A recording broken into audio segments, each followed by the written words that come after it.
I want other people to be better for the time they spent with me. And I really do believe if they are better for the time they've spent with me, the business that I have them working for is going to be better. My privately held little business will be more profitable because they're growing as a person and as a leader. So I want it to be about them and not me as much as possible. I think if you and I do a good job as leaders, at times we can be invisible. Other people are getting to celebrate their successes. Hello, everyone, and welcome to the Moeller Real Estate and Business Podcast. I'm your host, Phil Moeller, and on this podcast, we will be interviewing guests that have made their mark in real estate, in business, and in other areas of life. Listening to podcasts myself has helped me in so many different ways and continues to do so. If you're a real estate investor or an entrepreneur or aspiring to be either, or just someone that wants to learn, you've come to the right place. An easy way to have an impact is to share this episode with friends or family, provide a review, or just spread the word. We greatly appreciate it, and now let's get to the show.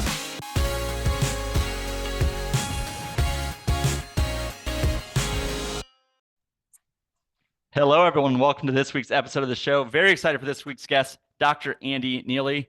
Dr. Andy is an entrepreneur, business owner, leadership coach, a passion for cultivating strong, resilient teams, the founder of the Neillie Leadership Group, and he also has an ebook, 3 Imperative Leadership Conversations, which we'll get into a little bit and make sure we help you out in finding that later in the episode. But before we go there, Dr. Andy, just tell me a little bit more about your story, your background, kind of what shaped who you are today. I became a Christian early in my life, and I'm reading the biographies about this wonderful servant leader. And then it wasn't even my career. It was like pre-career jobs. I'm working in construction as I go through high school and college for a couple of really bad bosses, Phil. One of the guys, he had an anger management issue. So I'm reading about this servant leader, but I'm working for people that are just bad bosses. And at some level, Phil, it awakened in me a passion around nobody should work for a bad boss. And that's kind of been in the back of my heart since a very early age. And then I've got a communication degree. People have told me that I have a way with words. I got into training. And in some respects, those two just kind of came together with the Neillie Leadership Group. At this point, I've got 5 million frequent flyer miles and have been traveling around the globe preaching the gospel of good leadership for 25 years, probably. Well, we didn't talk about this before the episode, but man, talk about the best leader that has ever lived, right? So Jesus. And I think, what's amazing is the perfect example of like the leaders we can try to become in a servant leader. But first of all, let's talk about bad bosses. Let's talk about that for a little bit. Like, so you had some bad bosses, but like maybe, what is a bad boss? Yeah. I mean, well, the unfortunate reality is, I think a lot of us, some of your small business leaders listening in, I mean, I wrote a blog a number of years ago called "Sometimes the Best Mentors Are Our Anti-Mentors." And we see demonstrated, lack of anger management. I can clearly remember the day the guy picked up the stapler for the paper package from these job sites and opened it up and proceeded to hit me 4 times with an open stapler. And I just thought, this guy can't control his own anger. People that make it about themselves, people that don't, if we define good leadership as, are the people better for the time they've been under your influence, then it's real easy to recognize, Phil, part of my crusade in the 2020s is celebrity influencers are not really influencers at all. Just because you can put up a TikTok and get 10,000 followers doesn't mean you have anything to say or improve the world around you. So you and I both understand the best leaders, they're at the bottom of the pyramid rather than at the top of the pyramid. Yeah. And anybody that is self-serving and dishonest and disingenuous and seeking their own, they might be in a position of management, but they're not really what you and I would call high-performing leaders. Yeah. So let's go back. So you're in different roles. You're under some different bad bosses, as you said. You also have this reference of the best servant leader that's ever lived, and you're deciding I need to make some changes. So talk me through those changes in your career and how this evolved a little bit before we get into and we'll get into the strategy and tactics of being a good leader. But how did you talk me through the process for you a little bit? How you learned this? Well, as I said, I wish I could say it was strategic. I'm a person of the head rather than the heart, probably. I finished up my undergraduate degree in broadcast journalism and headed to seminary, knowing that I loved to teach and study. So I headed to theological graduate school, got my master's degree from a Western seminary in Portland, Oregon, and ended up being a teacher and a coach for a number of years. And then I got into corporate training. In fact, Phil, again, nothing was strategic. My wife and I are talking one night late at night. She's in the printed edition of the Wall Street Journal when we still were getting that delivered to our home every day. And there was a little ad in the back said, are you a good speaker? Would you like to do corporate training? My wife said, Andy, this sounds like this fits for you. And I ended up doing training for one of these firms. So we used to get these flyers in the mail. Hey, come to a hotel and learn about conflict management, or come to a hotel and learn the 10 best practices of negotiations. I worked for one of those firms. As I started to speak more and more about what does good leadership look like, I transitioned from being a trainer with one of those firms to doing some of my own speeches and mainly workshop settings. Small businesses would bring me in to work with their team of managers. And that was really the beginning of Neillie Leadership Group. It was not strategic. It was not, hey, I'm going to set up a business and attract some funding and secure some clients. It really was not that. It was really me responding out of my passion for leadership.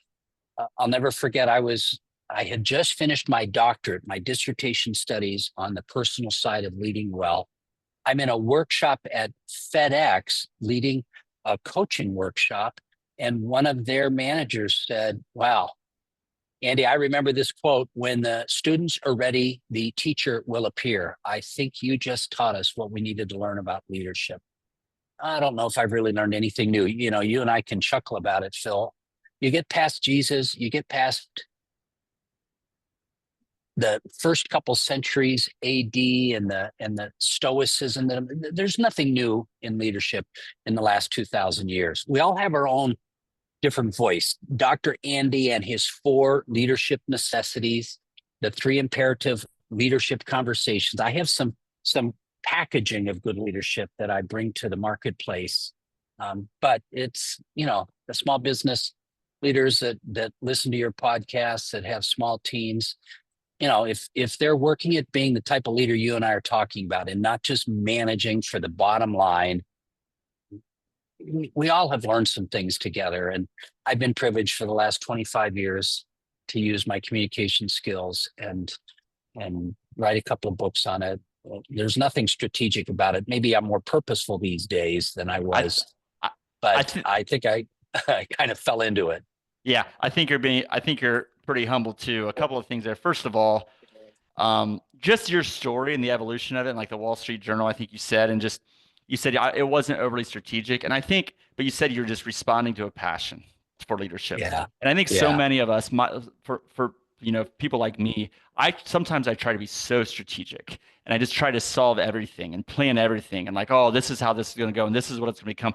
We have no idea. Move in the direction. Just move in the direction that you're being nudged at, and then let the chips fall as they may, but just start to move in that direction. If you bring a little faith in that too, you're going to get answers. You're going to get guided as you go, but just go, move in the direction. Yeah. So good for you. Good for you. As I talk about these 4 leadership necessities that in some respects have become my language around leadership development. The first one is conviction. And it's very much about strategy and passion. But Phil, I would echo with you. It sounds like guys like you're maybe wired to be more passionate about things than I am. But I've told any number of people, even if you're not a person of passion, put your hand to the plow and get invested in something you believe in. And that energy and that passion will grow. And in fact, if I can take a 3-minute side story, in addition to doing Neillie Leadership Group, Phil, my wife and I own 5 franchise swim schools, Aqua Tots, in Central Texas, where I live. I'm traveling to Orlando right now, but I live in Austin. 15 years ago, I was not passionate about childhood drowning, but a friend of mine who had founded Aqua Tots asked me to expand his brand to Texas. We brought it to Texas 15 years ago. Phil, the unfortunate bad news is I tracked childhood drownings. More than 100 little kids drowned in Texas last year. And the fact that our 5 swim schools did more than 200,000 swim lessons for our students over the last year. This is something I've become deeply passionate about. simply because I put my hand to the plow, like you talked about. Just work hard at something, and if it's a worthwhile cause, passion will grow. And Right. these days now, I've spoken for the National Drowning Prevention Alliance. I blog about leadership in this swim school space, and my team did 200,000 swim lessons last year. We've made a difference in Texas because And you passion could have, has grown. and you could never had predicted that 20 years, whenever it was. You could have never predicted the Yeah, direction you go, right? You yeah, just keep moving. And honestly, I wonder if just what you did in your leadership and your coaching kind of like, how did that come about? Did it kind of just all of a sudden miraculously yeah, connect you to that in some way? yeah, Like it wasn't.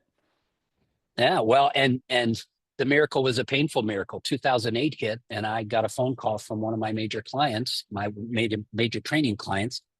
Phil, I lost $85,000 in one phone call because it was 2008, 2009, and external training and consulting and speaking.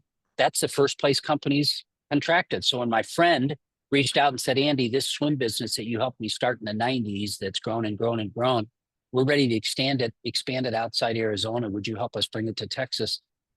Phil, I had nothing else to do. I was sitting at home. My wife was sitting at home, and we just prayed and talked and prayed and talked and fought and argued and prayed and talked and took the last sum of money we had left to buy a franchise territory. I got recertified. I'm an old swimmer and lifeguard. I got recertified as a grown man. I'm doing swim lessons at hotels and apartments across Austin. My wife is helping out by doing marketing and sales, and it was nothing that we intended to do, but it was something that was in front of us that we could work hard at. And as Right. you hear the passion in my voice today, 15 years later, I love what my team does. I haven't been in the water in years now. I certified all of my instructors underneath me, and they've gone on, but now I'm I think my title is Director of Culture and Strategy. So I find the new locations where we can serve families, and then the very stuff you and I are talking about. How do I help our managers grow as leaders? Well, so first of all, I want to come back to the leadership necessities and conviction, but the 75, I don't know if you said 75 or 78,000, so I apologize, but what a blessing that loss was, right? I mean, you lost all these engagements, all these commitments, and what a blessing that was, that it guided you to what you're doing with Wow. saving lives that you don't even know about, right? So just, Yeah. I think for people that are going through challenging situations, adversity, you don't know what the lesson is yet. You don't know how this is a blessing yet. But if you can reframe it that and just trust that, because Wow. there's a plan, but you might not know the plan. So I think that story is really, really cool. Yeah. And I have to say, in 2008, 2009, your phrase from a minute ago, what a blessing that loss was, it did not feel like a blessing at that No, time. Right. sure it And, didn't. and in, it's that story that you've told on many of your podcasts. Most overnight successes are, 10 years in the making. Well, for Right. me, it's been 15, but, Right. but I can look back now and say, thank you, Lord, that loss ended up being a blessing. And we've saved some lives in Texas. Well, the other thing, because you talked about leadership hasn't changed for 2,000 years, and everybody can go back to scripture. But I do think there's a lot of help that can be provided in the interpretation of it, especially for a guy like you, where I think you got to be careful and make sure it's truthful, but you can interpret things and study things and just provide that connection to people that aren't ready, or they don't know how to connect Yeah. yet. Yeah. So I think for those of you that are like, do I just read the Bible to learn leadership, or do I read other things? Read both. Read other things, because the interpretation of it can be helpful to accelerate your understanding. Yeah. Like that's been my thought process around this. I'm curious how you think about that. Yeah. Yeah. Well, and that's really, I think, that the articulation of the 4 leadership necessities that I talk about. Conviction, we've already covered. Competence, the ability to help your team execute and do things with excellence. Character, the whole piece around you'll never be a better leader than you are a person. And then covenant, this understandable but unwritten commitment you have to the people that you're influencing, that you're going to have a formal relationship, but you're also going to have a personal relationship with them. I mean, there's probably biblically chapter and verse for every one of those. Undoubtedly they are. But most of my work is not in churches or mission organizations or nonprofits. It's in the business marketplace, because when the leader of a sales team for a fuel and lubricant company in Texas gets better at conviction and competence and character and covenant, he helps his team grow and they become a more successful fuel and lubricant company. That's been the story that I've been able to tell across the globe for 25 years. I love this. So There's a difference, but difference between a manager and a high performing leader. Yeah. They're not in opposition, but they're layered on. Yeah. There's a leadership coach that I interviewed, amazing individual. Tim Kite founded Focus 3. I interviewed him about a little over a year ago. Unfortunately, he passed away a couple months later. But one of the things that he taught us, and he was very founded in principles from 2,000 years ago. I'll say that. And one of the things he taught was that to build trust, there's 3 elements of trust: character, competence, and connection, which you talk a lot about covenant and people. But how true is it that, regardless of which words you want to use, if you want to build a leader, if you want to become a good leader, you need to build trust.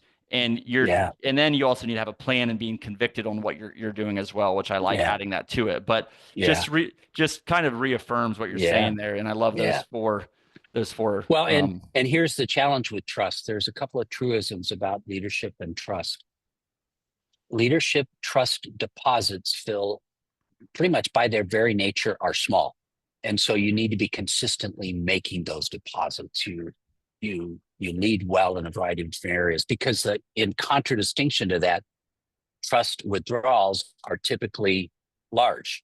You have to make the hard decision. You have to downsize the team. You have to say no to a client that's a strong revenue client. You have to walk away from a real estate transaction, and it feels like a big thing. So leaders need to recognize oftentimes the differences in the little things. I was talking with one of the managers underneath me a couple of weeks ago.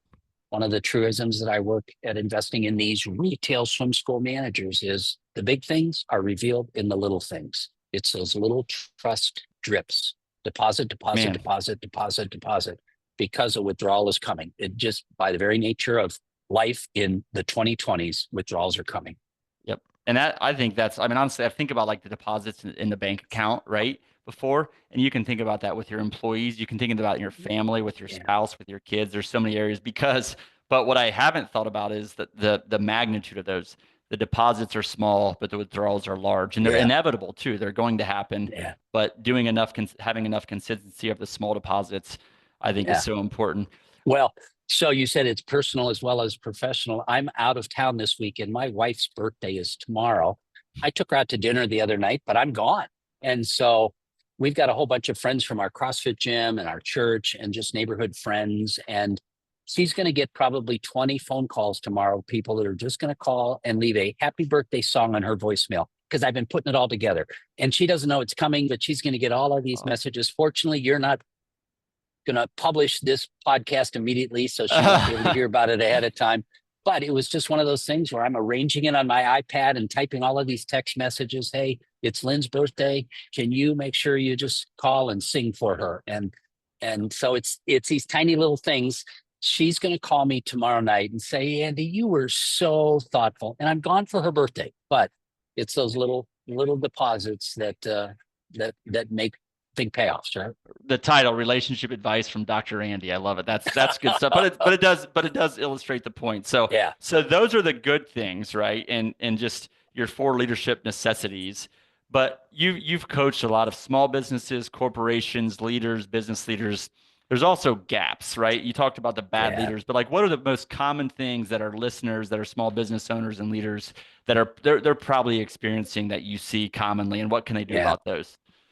Well, I think one of the challenges in our economy today is this whole area of competence, helping your team excel in an environment where high staff turnover, employees, they live in a world that is rich in opportunities. So it feels like I don't need to invest here. I'll just move someplace else. And so managers who are working at becoming high performing leaders, they are finding ways to invest in their people. They're sending them to conferences. They're giving them the training they need. They're tying them into online resources. They're giving them mentors. They're helping them grow in their job. Realizing, Phil, that, man, I get somebody really well trained, they might find a job someplace else because I've helped them upskill themselves. And I would say that's the risk of good leadership, because the flip side of that is you don't train them, so they remain incompetent and you're stuck with them and their incompetency. So I think one of the challenges is we don't live in a world anymore like our parents or grandparents did, where there were corporate people that showed up and stayed for 40 years. You're going to help somebody grow and you're going to lose them. Yeah. And that's just the reality of effective leadership. You're not really going to lose them from your sphere of influence, but you may lose their ability to contribute to your company's bottom line. And I would say that if you have what I would say, there's a limiting mindset around this and a growth mindset around it. If you have the limiting mindset where you're worried about spending the time on somebody because they'll leave, first of all, if they stay, they're not going to be as good. And second of all, they're more likely to leave because people want growth. Your employees want to grow. They want to get better. Growth is a drug. Like they want to get better at what they're doing at life. So you're feeding that to them. And look, if they leave because of it, understand why and what you could have done about it, but support them, right? I mean, that just have that abundance mindset and know that if you do it the right way, if people leave because you're doing everything right for them, but they're ready for the next step, guess what? You're going to have 10 people in line that want to work for you at your company because of it. So just try to stay away from the limiting mindset and try to have the growth mindset around it. Yeah. Yeah. I mean, you and I both know that's true, and yet it's still painful. All of a sudden I've got a big hole. Somebody that was a heavy lifter for me is gone, and I got to backfill that spot, and it's hard to find good people. And that's the reality of it. If you're in a big corporation, maybe not so much, but a lot of your listeners are small business owners and leaders, and that one spot that I just made him or her so smart that she got recruited by somebody else, I got to backfill, and it's just going to be painful. And that's, that's again why I said 10 minutes ago, leaders need to recognize they're at the bottom. They're not at the top. It's leadership. Leadership is expensive. What about, so your ebook, 3 Imperative Leadership Conversations, tell me more about that. And if you don't do the spoiler, whatever, tell me as much as you want. It's just a simple little ebook. My business coach a couple of years ago was just saying, Andy, you've got such good stuff to say. You just need to make it available widely. And so I pulled together a little ebook. Phil, I think one of the things that differentiates managers from high performing leaders is leaders know that they need to hold hard conversations. In fact, I will maintain one of the outside definitions, somebody looking in, if that person's having easy conversations, they're a manager. If they're having hard conversations, they're on their way to becoming a leader. And so the first imperative leadership conversation is the ability to hold a hard conversation. Somebody that's missed the mark, somebody that's been a disappointment, somebody that hasn't done what they needed to do. Do you lean in? And hard conversation is not a harsh conversation necessarily, but it is a hard conversation. And so I did some research a number of years ago for a client asking me, how do we hold a hard conversation? And truth of the matter is, Phil, there's 13 best practices. I wish there was 3 because there always should be 3, but there's 13 things like don't die on any small ills. Sometimes you need a witness, separate the difference between style and effectiveness. And so the first imperative leadership conversation is how to hold a conversation. And I talk about the 13 best practices, and then there's a worksheet on how to prepare for a hard conversation.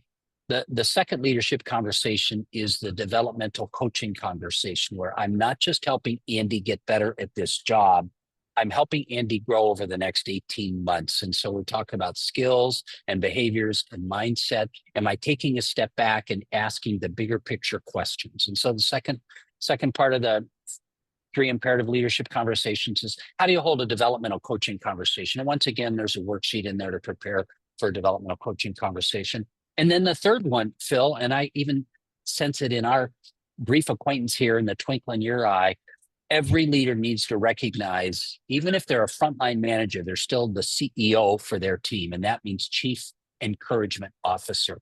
Leaders should always see the cup half full rather than half empty. How do you affirm the people underneath you? How do you celebrate the wins, even when they may be small or they may be few? And so we talk about the 3-fold affirmation conversation as the third imperative leadership conversation. And in fact, my team of managers for our swim schools, they just see me as the chief optimistic officer, and I'm always celebrating successes.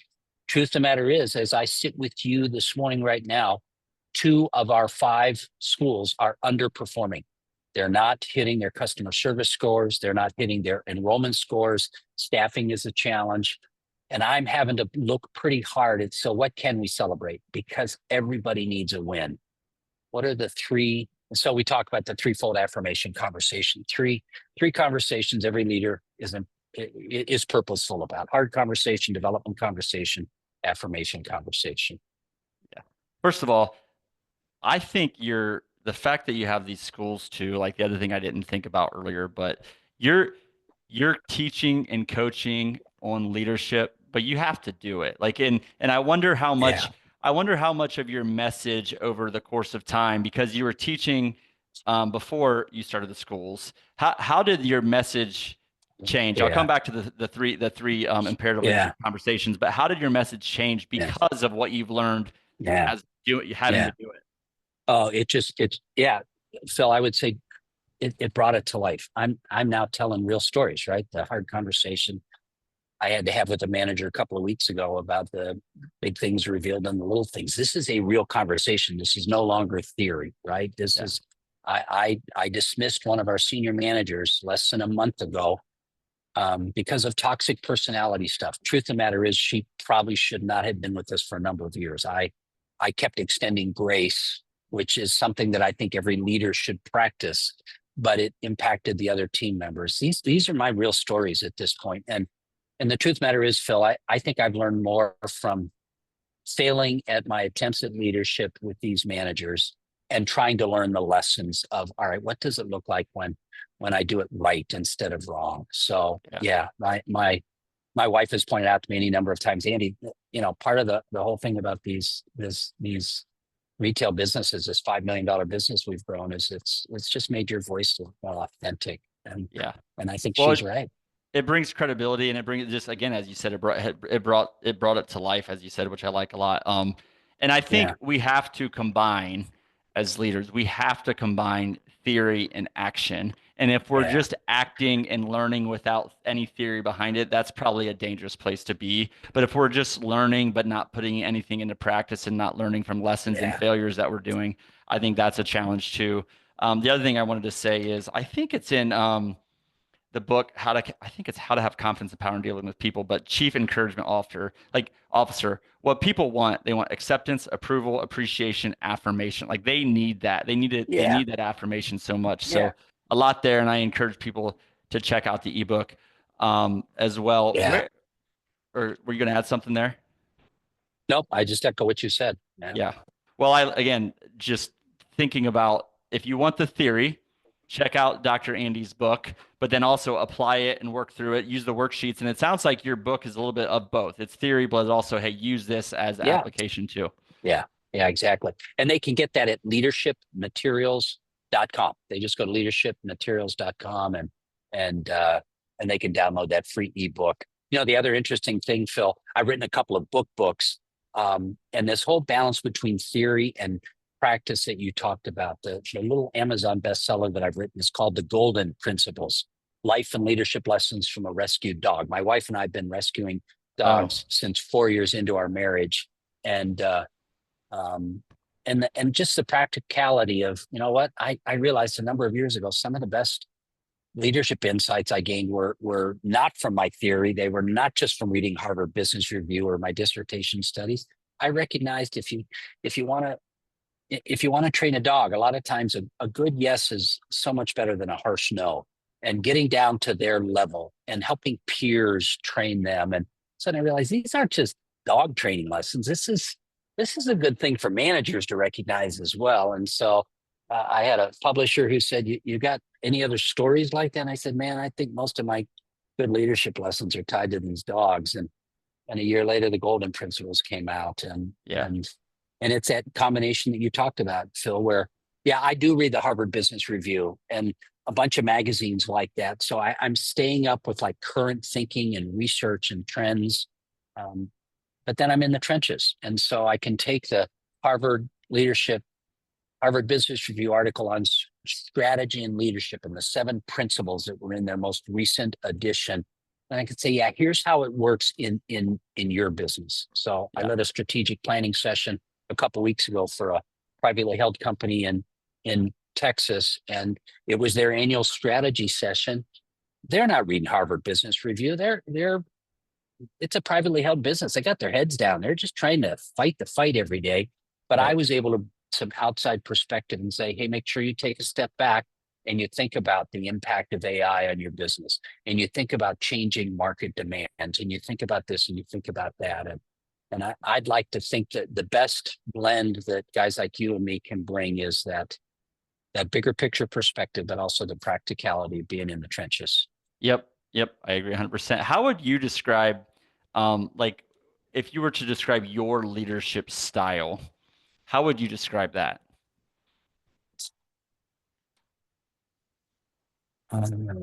Boy, it's hard to self-reflect on that. I want other people to be better for the time they spent with me, and I really do believe if they are better for the time they spent with me, the business that I have them working for is going to be better. My privately held little business will be more profitable because they're growing as a person and as a leader. So I want it to be about them and not me as much as possible. I think if you and I do a good job as leaders, at times we can be invisible. Other people are getting to celebrate their successes, and nobody really knows the reason she made it, the reason he did that, the reason they won that award is because you and I were in the background dialing the dials and making the suggestions and holding the accountability. So part of it is, some respects, some of the best leaders are invisible, right? Because they're more about their other people. And then the other thing I would say is this whole 15 years journey that I never intended to do 15 years ago has helped to teach me that doing the hard thing was oftentimes the right answer for leaders. It's the the blessing of the loss that you talked about. It's leaning into the hard conversation that I mentioned. It's denying the easy path and pushing to the hard path. It's leaning into conflict instead of avoiding conflict. I think a lot of those things define leadership. I was a football coach while I was going to graduate school. I was working for an inner city school while I was going to school myself. I was under the leadership of a head coach, and he was moving me from coaching the offense to coaching the defense. And I'll never forget, one of the lessons Coach Rod taught me is, Andy, when you're playing defense, if you want to know where the ball is, the other team is trying to fake you out. They're doing fake handoffs and pulling guards in the wrong direction. But if you want to know where the ball is, go toward the pressure. Tell your defense to always go whatever way they're pushing you against. That's where the ball is. Go toward the pressure. Well, that worked on the football field for Franklin High School in Portland, Oregon. That's also a life principle, isn't it, Phil? Leaders need to lead into the hard things. Yeah. And I think that's so important. Like, talk about difficult conversations. If you do that, and it sounds like even you had a situation recently, like, you're not just, you're going to be elevating that person that you're having the difficult conversation with, but the other team members around it, they're not going to know the details of that conversation. You're going to share that with them, but they're going to just recognize the change in the culture in that person, whatever that evolves into. But just, embracing the hard things, I think, is so important. And I think there's something about doing hard things in general in business and in life that just creates that muscle of doing hard things and knowing that, okay, I can do these things and it'll turn out okay. So really appreciate that. And by the way, just better your answer to your leadership style.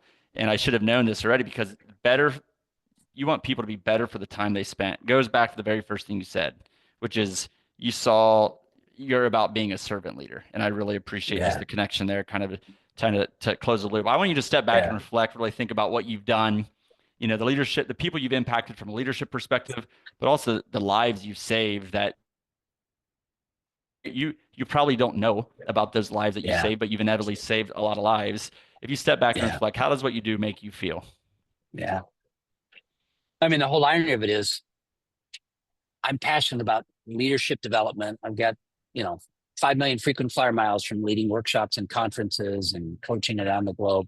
And yet, to your point, Phil, when I get to heaven someday, I think the most important work that I may have ever done is starting these swim schools where little kids learn to swim so they don't drown. And we're saving lives that way. And it touches me deeply. Today, it's all hands off, Phil. As I said, I haven't been in the pool in years. I haven't taught a lesson, but my leadership has allowed 200,000 lessons to be done. There are kids and family where tragedy didn't occur. I mean, once again, I don't want to dwell on the sober side of it, but the CDC that monitors these things estimates for every recorded childhood drowning, there's 9 other families that are devastated by kids with brains that don't function anymore, near drownings that occur. The typical childhood drowning leads to a divorce if the parents are married. There's a whole bevy of horrible things that happen around that. I want to make sure I get to reverse that. Yeah, I want to make sure people just understand this with young kids too. For just a 1 minute tangent, explain it more. I mean, our youngest is now. We're actually thinking about do we put in a pool? But our youngest is now just turned 5, so we kind of let's wait until she can swim. Yeah. But this can tell me more about this, because it's mind blowing, really. You're outside Dayton. There's actually Aqua Tots, a friend of mine that's got a couple of schools in the Dayton area. And this whole movement of indoor year-round child-friendly swim schools has grown in the last 15 years. It's become more of a nationwide trend. The franchise I'm a part of, Aqua Tots, is one of the largest networks of swim schools in the world, but there's others. There's a study out of Australia several years ago that documented when children learn to take swim lessons, actually they do better in school because they've learned the discipline of self-control. They're learning from their peers, breath control, counting to 4 before you put your head underwater, closing your mouth and opening your eyes. So there's developmental things that help kids be more successful, really, in other areas as well. And as I like to remember, good parents have their kids doing a bunch of different activities, gymnastics and t-ball and dance, and only one of those activities will save their lives, and that's swim lessons. So parents need to get their kids safe in the water. I'm not sure everybody needs to go to an indoor year-round child-friendly safe swim school like Aqua Tots, but every parent needs to make sure their kids know how to go over to Tommy's house where there's a backyard pool and have fun, or meet up with their friends whose folks have a pontoon boat and they go inner tubing. Kids need to learn how to swim. Well, I appreciate you taking the time to just talk through that, and not just, you can impact people not just through your school and what you're doing, but just getting that message out too can help people. So I appreciate that. Looking ahead, what do you think is going to be the most important key to just you being successful?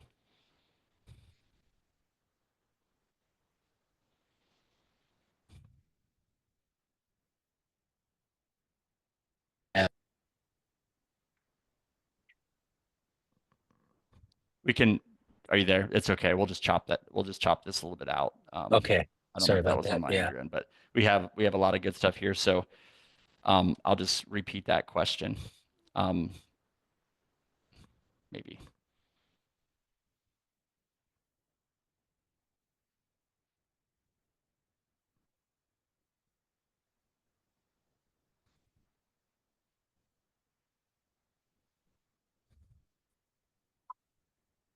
Okay, let's wrap up.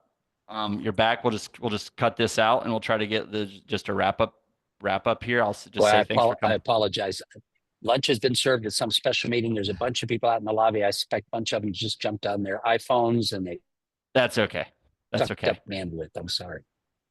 Andy, a lot of great stuff here. I appreciate it so much. We covered a lot of ground here. I mean, we talked about servant leadership. We talked about the 4 leadership necessities. We talked about how to have crucial or imperative leadership conversations and doing the hard things. So much value. I appreciate you coming on so much. Andy, how can people find out more about you? Well, Andy and Neillie, if they connect up on LinkedIn, or just Neillie Leadership, Neillie. My name is spelled distinctly enough, Mr. Moeller. But if they get it right, they'll find me. So neillieleadership.com. And there's a link up at the top of my website if somebody wants to jump on for a 15-minute Zoom call. I'd be happy to visit with them. Love the work that you're doing, Phil. I've had a chance to listen to some of your podcasts, and I know you've got You just are saying a lot of good stuff and bringing good people on. Really, for those of us that are small business people, well, we need one another. And I appreciate the good work you're doing. Thanks for the privilege of being a part of it. Well, I think that's important. I think network and association, having other people to rely on, is so important. And I think you're probably doing that. And don't be afraid to reach out to other people and get support too. That's part of just being a good leader, is surrounding yourself with other good leaders that you can learn from. So Andy, bringing knowledge till the end. I appreciate it so much for coming on. Definitely check out Andy's website, his ebook. Thanks so much. Have a great day. Thank you for listening to the Moeller Real Estate and Business Podcast. We hope you found today's episode helpful. If you know current or aspiring investors or entrepreneurs or anyone that would benefit from today's episode, we appreciate you sharing it with them, or better yet, providing us a 5-star review. To learn more about Moeller Real Estate, visit our website at www.moellerre.com. You can also sign up for our newsletter or local events via our website. In closing, I encourage you to be purposeful in all areas of life, educate yourself, network with others that have been successful, take action, and lead. Thank you.